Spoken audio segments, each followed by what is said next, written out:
দুর্নীতির এই বিষ বাষ্প যতক্ষণ পর্যন্ত সমাজ থেকে বিদায় না নেবে, আমাদের সমাজ স্বাধীনতার কাঙ্ক্ষিত সুফল ভোগ করতে পারবে না। 70 ভাগ মানুষ যারা ভোট দিতে গিয়েছিল, তাদের প্রায় 70 ভাগ, 68 ভাগের ঊর্ধ্বে তারা সংস্কারের পক্ষে রায় দিয়েছে। এখন একবার ওনারা বলেন যে আমরা অক্ষরে অক্ষরে মানব, আবার বলেন জনগণ না বুঝে রায় দিয়ে দিচ্ছে। আরে ভাই, জনগণ বুঝুক না বুঝুক, ভোটের অধিকারটা তার, আপনার না। ওই পাকিস্তান বাহিনী ভোটের অধিকার স্বীকার করে নাই বলে তাদেরকে চড়া মূল্য দিতে হয়েছিল। আজকেও যদি সেই পুরানা কায়দায় চিন্তা করা হয়, জনগণের ভোটকে অস্বীকার করার, অগ্রাহ্য করার, অপমান করার, তাহলে দেশবাসীকে অপমান করার খেসারত গোনার জন্য তৈরি থাকতে হবে। জনগণকে এত বোকা মনে করার কারণ নাই, জনগণ সব বুঝে। হ্যাঁ, আপনারা মানবেন, তবে সহজে মানবেন না, আমরা বুঝতেছি। এরকম অতীতেও কিছু কিছু বিষয় সহজে মানেন নাই, কিন্তু পরে ঠিকই মেনেছেন।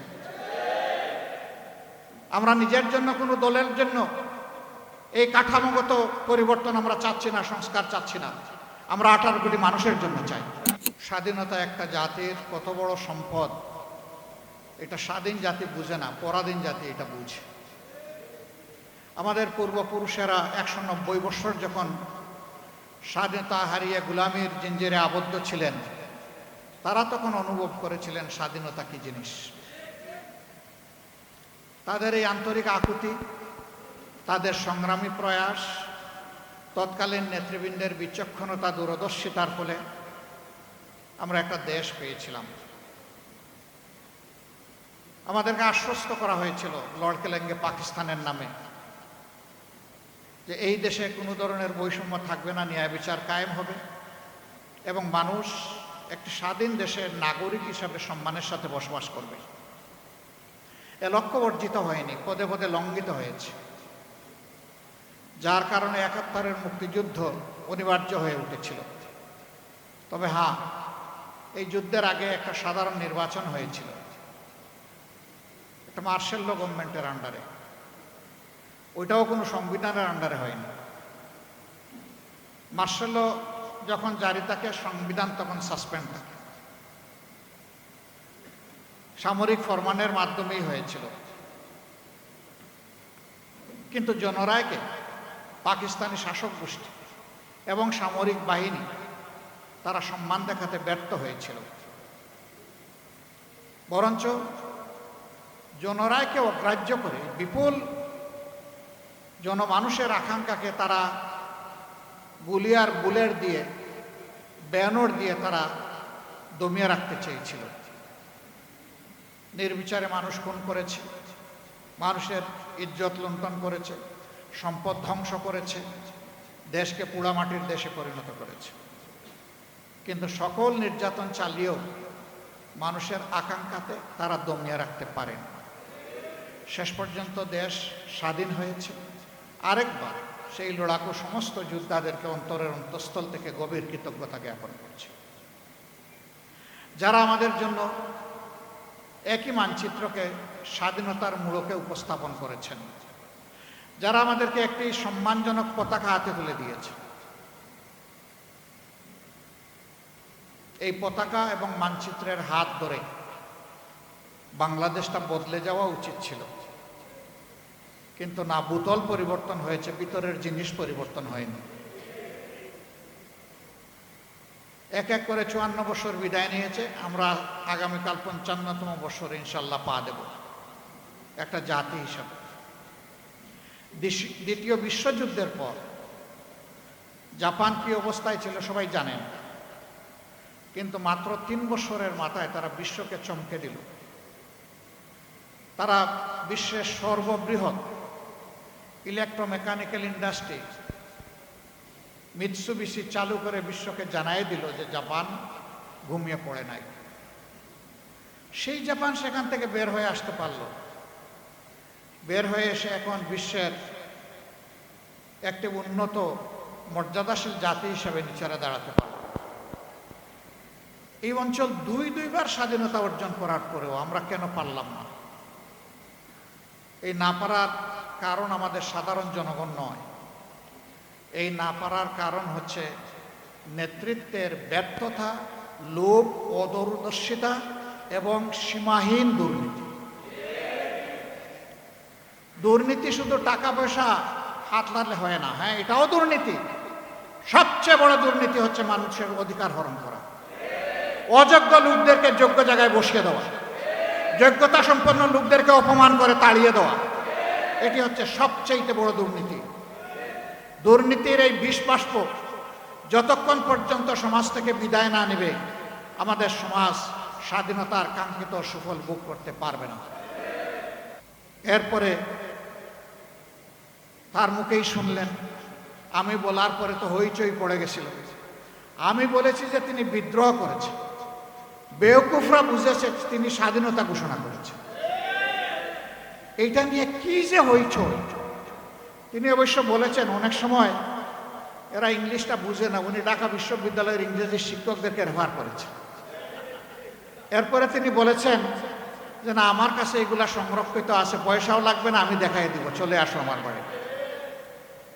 জানবে না, বুঝবে না, তার আগে চায়ের কাপে ঝড় তুলবে। কেন তুলে জানেন? মূল ইস্যুকে চাপা দেওয়ার জন্য তুলে। দেখেন না, সম্প্রতি একটা ঘটনা, আমাদের এই ঈদ উপলক্ষে আমরা একটা রিসেপশনের আয়োজন করেছিলাম। বিদেশি কূটনীতিবিদরা এবং আমাদের বন্ধুরা এখানে এসেছিলেন। ঈদের দিনটা মানুষ একটু কুলামনে সবার সাথে মিশে, আমি একটু মিশেছি। হায়ারে আল্লাহ, এটা নিয়ে কি যে অবস্থা। নবীজি এটা করেছেন রে ভাই, তিনি তার প্রিয়তম সাহাবীর সাথে এটা করেছেন। এটা তো আমার নবীর প্রিয় সুন্নত। আমি তো আমার নবীর প্রত্যেকটা সুন্নতকে ভালোবাসি। কে কি বললো না বললো এগুলার পাত্তাই আমি দেই না। তুমি বলতেই থাকো, আমি করতেই থাকবো। হ্যাঁ, মানুষ হিসাবে যদি ভুল করি অনুতপ্ত হব, ক্ষমা চাইব, কোনো অসুবিধা নাই। কিন্তু আমার শুদ্ধ কাজটাকে ভুল হিসাবে চালিয়ে দিবা আর মনে করবা নিজেই শুধু জ্ঞানী, আর সবাই চোখ বন্ধ করে অথবা উট পাখির মতো ঠোঁট বালিতে ডুবকে বসে আছে, এটা মনে করবা না। দুনিয়া এখন বড় চালাক। তুমি যে রাস্তা দিয়ে হাঁটো, ওই রাস্তা অবজার্ভ করার জন্য তোমার রাস্তায় শত সার্চ লাইট বসে আছে। আমাকে একদিন একজন বিখ্যাত সাংবাদিক জিজ্ঞেস করলেন যে আপনাদের নিয়ে এত নাড়াচাড়া করে কেন? আমি বললাম খুব ভালোবাসা তো, এই জন্য কসলায়। আমাদের ভালো কথাটাকে টুইস্ট করে অন্যভাবে উপস্থাপন করে। একটা কথা এক লাইনে সব বলা যায় না, হয়তো 3টা লাইন বললাম। ওর পছন্দ হয়েছে আমাকে ঘায়েল করার জন্য একটা লাইট পোস্টিং দেবো, ওইটাকেই ফটোকার্ড বানিয়ে ছেড়ে দিল, বাকি 2 লাইনের খবর নাই। ভাই, এগুলো তো ভালো জিনিস। আমরা জানি আমাদের সাংবাদিক বন্ধুরা এগুলা করতে চান না, তাদেরকে করানো হয়, করতে বাধ্য করা হয়। এত রক্ত, 71-এর ত্যাগ, 24-এর ত্যাগ, এই সবগুলো তো ম্লান হয়ে যাবে যদি ভালোকে ভালো হিসাবে পুরস্কৃত করা না হয় আর মন্দকে যদি দমন করা না হয়। আমরা কি দেখছি? আমরা দেখছি পরিবর্তিত বাংলাদেশ। শাসন ক্ষেত্রে শাসক বদলেছে, কিন্তু শোষণের ধারা বদলায়নি। ইতিমধ্যে যে সমস্ত লক্ষণ ফুটে উঠেছে আপনারা সবাই পরিষ্কার। সর্বশেষ যেটা পেরেক মারা হচ্ছে, একটা গণতান্ত্রিক ধারা চালু হোক, এই জন্য এই নির্বাচনের ফলাফল নিয়ে আমাদের অনেক কষ্ট আছে। সব কষ্ট চেপে আমরা বলেছি আমাদের দেশটা গণতান্ত্রিক ট্রেন হিসাবে রেল লাইনের উপরে উঠুক, চলুক, সামনের দিকে চলুক, আস্তে আস্তে ঠিক হয়ে যাবে। তো উঠায় দিলাম। এই উঠায় দেওয়ার পরে এখানে প্রশাসক, ওখানে প্রশাসক, ওখানে প্রশাসক, এটা কি? এটা তো সংবিধান বিরোধী। পরিষ্কার আপনি সংবিধানের কথা বলতেছেন, ওই সংবিধানেই তো লেখা আছে স্থানীয় সরকারের সকল স্থলে একমাত্র নির্বাচিত প্রতিনিধিরাই তারা দায়িত্ব পালন করবেন। তো এদেরকে কে নির্বাচন করবে? এরা দলীয় আনুগত্যের ভিত্তিতে বিভিন্ন জায়গায় লোকদেরকে বসিয়ে দেওয়া হচ্ছে। জাতির গাড়ে চাপিয়ে দেওয়া হচ্ছে। আমরা এগুলো মানি না। আপনি সংবিধানের এক অংশ মানবেন, আর এক অংশ মানেন না। ভারী মজা। একটা অর্ডারের ভিত্তিতে দুইটা ভোট একই দিনে হয়েছে। আপনি গোশত মানেন কিন্তু জুল খাইতে রাজি না। একই তরকারি একই বাসনে পাকানো হয়েছে, গোশতটা খেয়ে নিলেন, বলতেছেন জুলটা হারাম। তো ওই গোশত তো জুলের ভিতরে পাকানো হয়েছে, তাইলে এই গোশত হালাল হয় কিভাবে? ওইটাও হারাম। জনগণকে এত বোকা মনে করার কারণ নাই। জনগণ সব বুঝে। হ্যাঁ, আপনারা মানবেন, তবে সহজে মানবেন না, আমরা বুঝতেছি। এরকম অতীতেও কিছু কিছু বিষয় সহজে মানেন নাই, কিন্তু পরে ঠিকই মেনেছেন। আমরা নিজের জন্য, কোনো দলের জন্য এই কাঠামোগত পরিবর্তন আমরা চাচ্ছি না, সংস্কার চাচ্ছি না। আমরা 18 কোটি মানুষের জন্য চাই। গণতন্ত্রের এসেন্স, বিউটি, একটা দল সরকারে যাবে আর একটা দল বিরোধী দলে থাকবে। এই দুই দল মিলেই জাতিকে সামনে এগিয়ে নেবে। সরকার ভালো করলে সহযোগিতা করবে বিরোধী দল, যদি মন্দ কিছু করে তাহলে লাগাম ধরে টান দেবে। আমাদের নীতি তাই হবে ইনশাআল্লাহ। তাওয়ানু আলাল বিররি ওয়াত তাকওয়া ওয়ালা তাওয়ানু আলাল ইসমি ওয়াল উদওয়ান। এই নীতির বাইরে আমরা যাব না। জাতীয় স্বার্থে কাউকেই আমরা ছাড় দিয়ে কথা বলবো না। 70% মানুষ যারা ভোট দিতে গিয়েছিল, তাদের প্রায় 70%, 68% ঊর্ধ্বে তারা সংস্কারের পক্ষে রায় দিয়েছে। এখন একবার ওনারা বলেন যে আমরা অক্ষরে অক্ষরে মানব, আবার বলেন জনগণ না বুঝে রায় দিয়ে দিচ্ছে। আরে ভাই, জনগণ বুঝুক না বুঝুক, ভোটের অধিকারটা তার, আপনার না। ওই পাকিস্তান বাহিনী ভোটের অধিকার স্বীকার করে নাই বলে তাদেরকে চড়া মূল্য দিতে হয়েছিল। আজকেও যদি সেই পুরানা কায়দায় চিন্তা করা হয়, জনগণের ভোটকে অস্বীকার করার, অগ্রাহ্য করার, অপমান করার, তাহলে দেশবাসীকে অপমান করার খেসারত গোনার জন্য তৈরি থাকতে হবে। যেই দেশবাসী রক্ত দিয়ে ফ্যাসিবাদ হটানোর রাস্তা চিনে ফেলেছে, এই দেশবাসীকে আর দমানো যাবে না। কি দিয়ে দমাবেন? ফাঁসি, তৈরি আছে। কি দিয়ে দমাবেন? গুলি করবেন, তৈরি আছে। কি দিয়ে দমাবেন? আবার আয়নাঘর কায়েম করবেন, তৈরি আছে। কিন্তু বলে দিচ্ছি, ওই জীবনের বিনিময়ে সব ফাঁসি, এই ধরনের মতলবী বিচার ব্যবস্থা এবং আয়নাঘর সব গুড়িয়ে দেওয়া হবে ইনশাআল্লাহ। আর এগুলো কায়েম করতে দেওয়া হবে না। জনগণের অধিকারের সাথে যারাই সিনেমিনি করবে, তাদের সাথে আমরা কোনো আপোষ করব না। মানুষের আকাঙ্ক্ষাকে সম্মান করুন। একবারে আগামী 29 তারিখ আবার অধিবেশন বসছে। আমাদেরকে নোটিশ দেওয়ার কথা বলা হয়েছে সংস্কার বিষয়ে আলোচনার জন্য।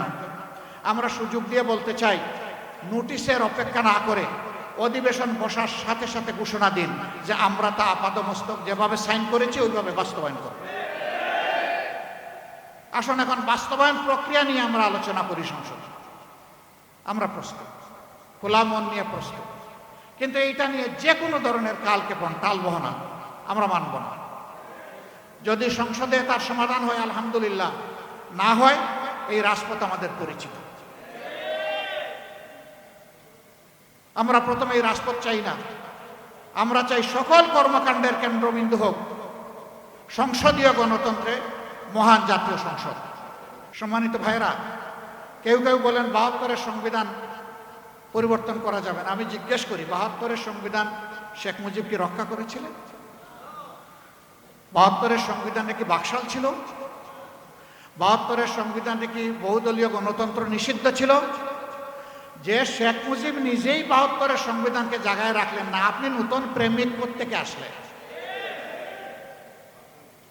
জিয়াউর রহমান সাহেবকে এই সংবিধান পরিবর্তন করেন নাই? মরহুম নেতা এম কে আনোয়ার এই জাতীয় প্রেস ক্লাবে এই হলে বসে তিনি একটা আলোচনার সময় বলেন নাই যে জনগণের সরকার কায়েম হলে এই সংবিধানকে আমরা ছুঁড়ে ডাস্টবিনে ফেলে দেব? তিনি এইরকমই বলেছিলেন অঙ্গভঙ্গি করে। মরহুমা সাবেক প্রধানমন্ত্রী বিএনপি চেয়ারপারসন বেগম খালেদা জিয়া কি বলেন নাই যে জনগণের সরকার কায়েম হলে এই সংবিধান থাকবে না?